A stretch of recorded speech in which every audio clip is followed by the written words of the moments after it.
No. Hold on, Aubrey. I'm about to start recording, and I'm gonna tell you when I'm done. He just did a pre.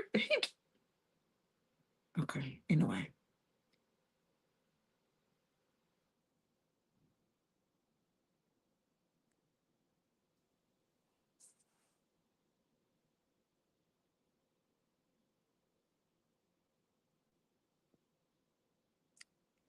good Sunday morning, my jazzy fam.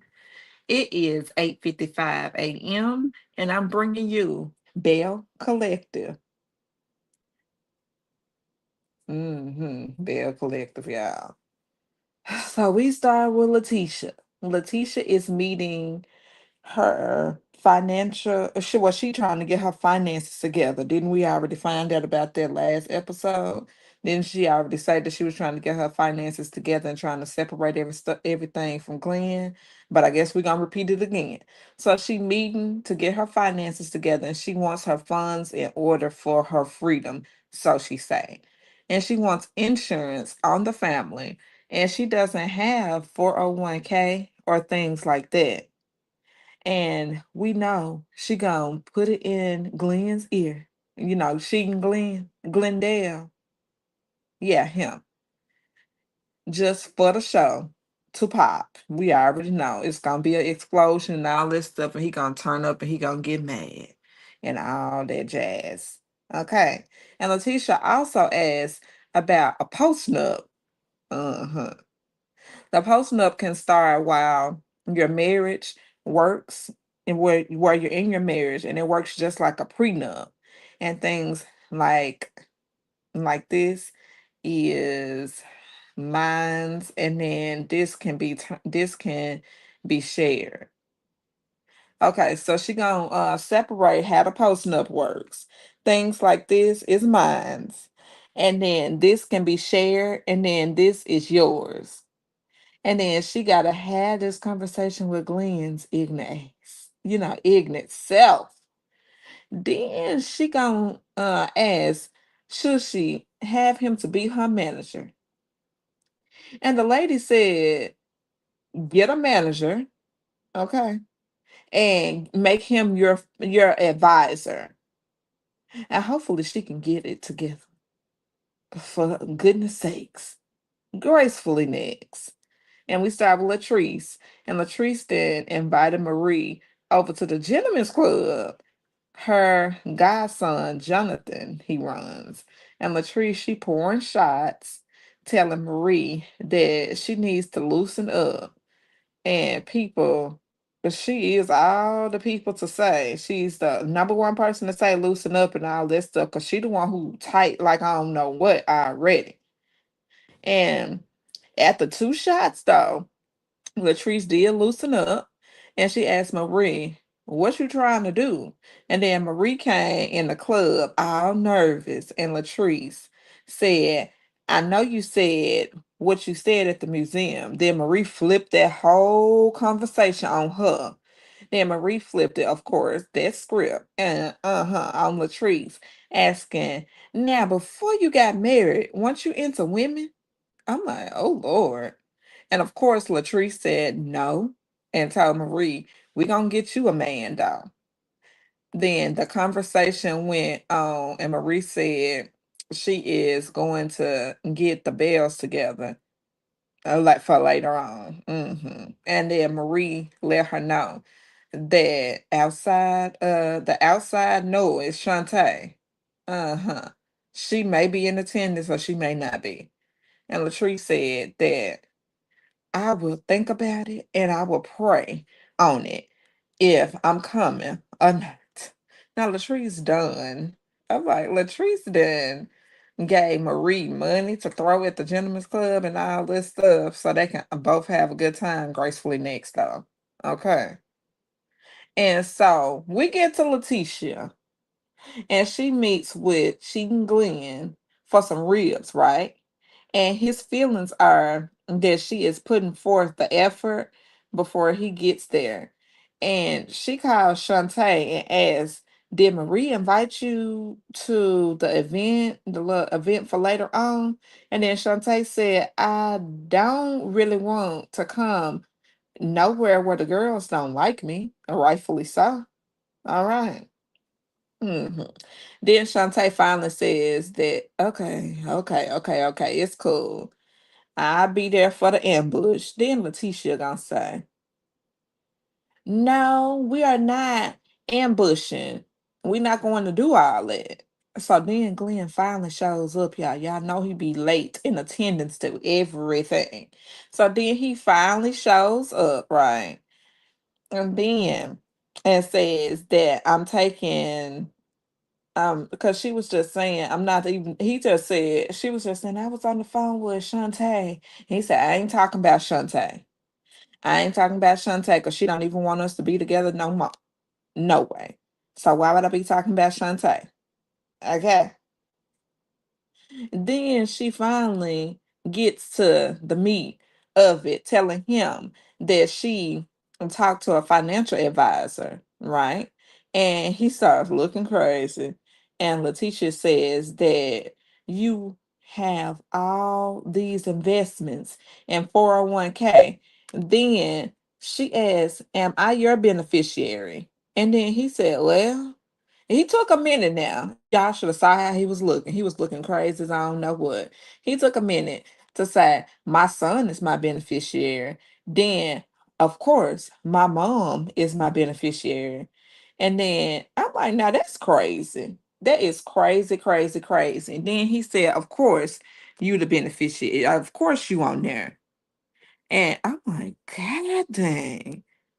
Talking about, and so is his mom. And that's crazy. And his reason for his mom being the beneficiary is that his mom and she is his mom and he's supposed to take care of her no matter what. No conversation with his wife and all that. I'm like, yeah, dang. Oh my word. And she explains what a post nut is and asks, what does he think about it? And he says that that sounds like a divorce. That sounds like a divorce.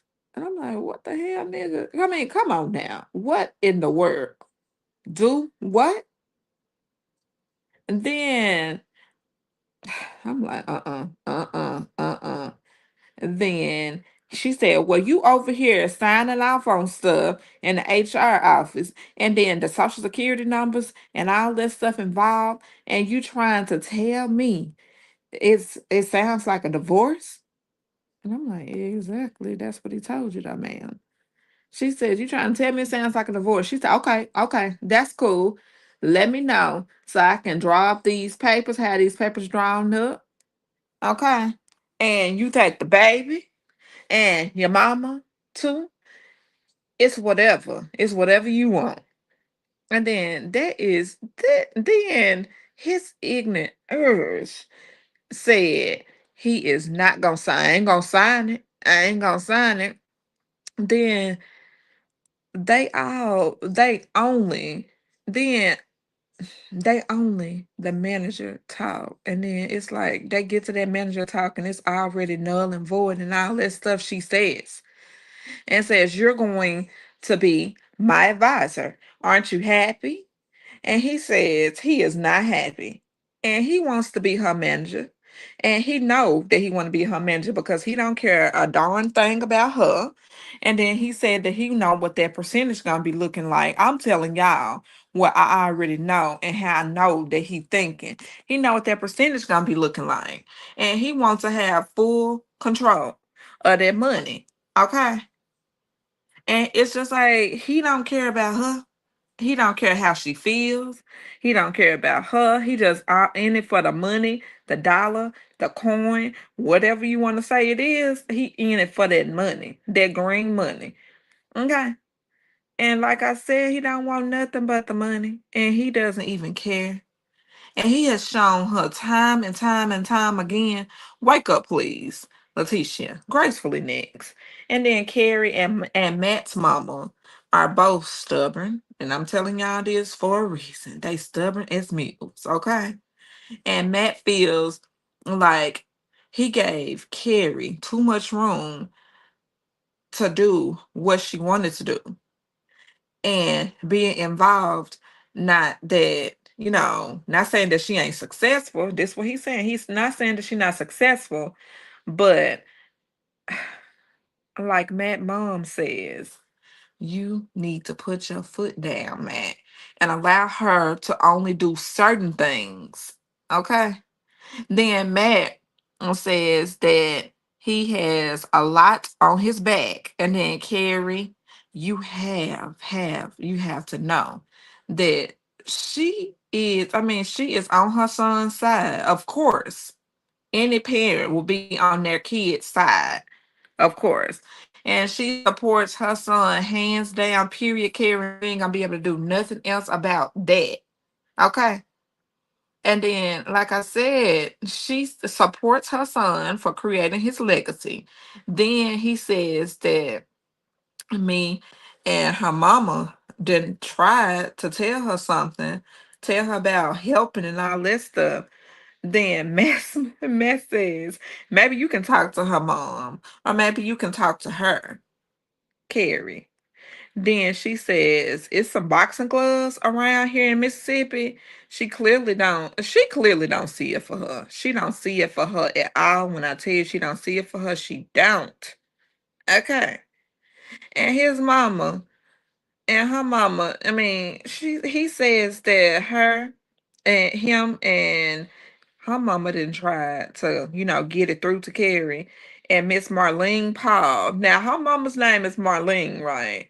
And then we had Miss Marlene that was smoking the cigarettes down to Love and Marriage Huntsville, right? Martell's mama, right? And she Marlene too. And Miss Marlene Paul says, hell to the no, no, no, no, no, like Bishop Bullwinkle style. She ain't gonna let Carrie come up in there and mess up her good money. Okay. And I believe she ain't. Gracefully next. And Letitia done told Glenn that First is back. Her old manager, right? And then told Glenn that First is back. And Glenn, he has so much to say about it. Glenn, he pissed. And he not understanding why this is happening. He said, why is this happening? And all this and all that while she talking to him about her being her advisor. And then I'm like, why is this even a factor, girl? Like for real. Why is this even a non-mother factor? For real. In my Evelyn voice. Okay. All right. And she already see that Glenn gonna act a purity fool regardless of what she say. It's like if she say that First is back in the picture like he did, then he acted a fool.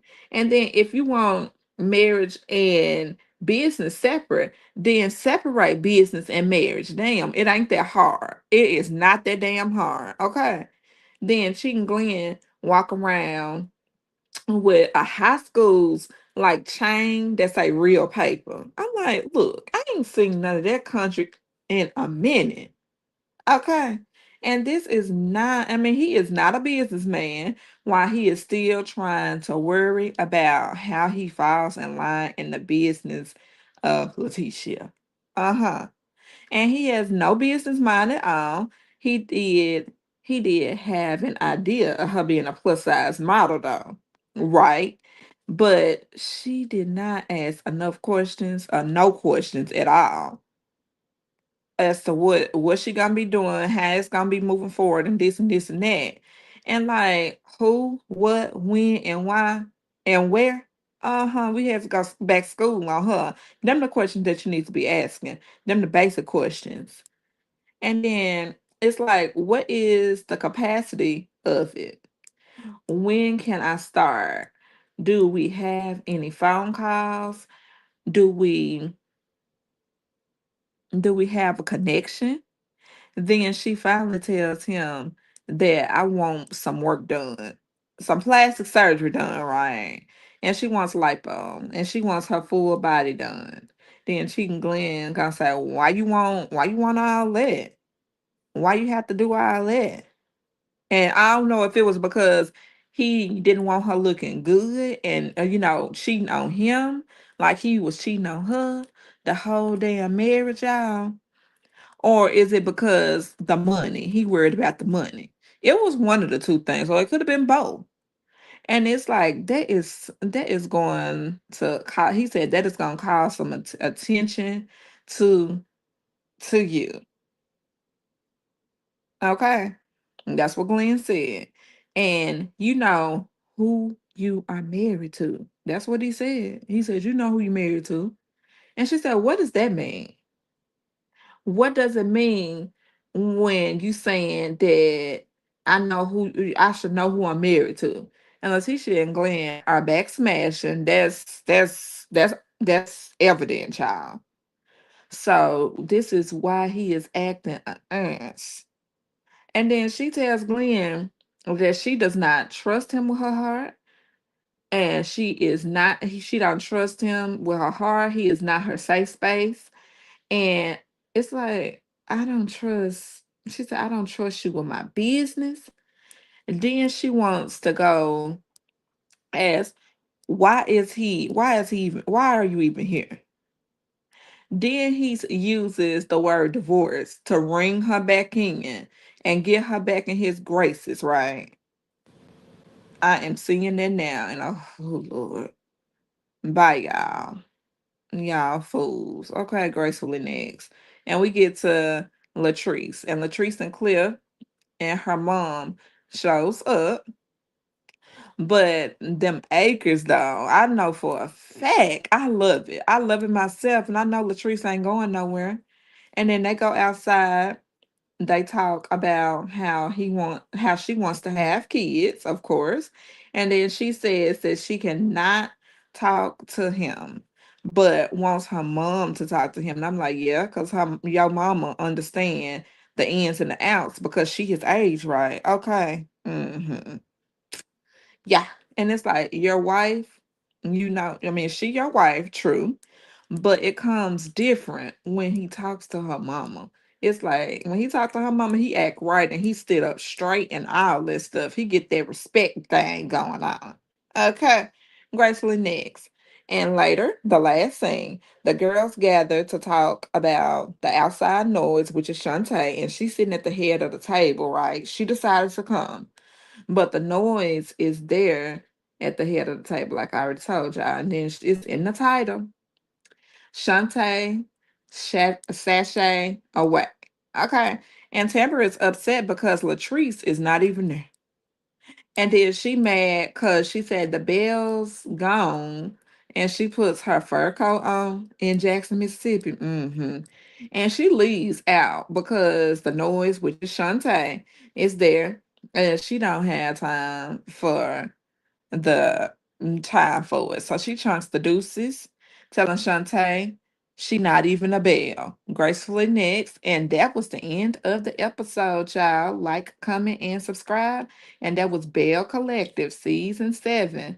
Sashay Shantae away. And I will have the other episodes into you shortly.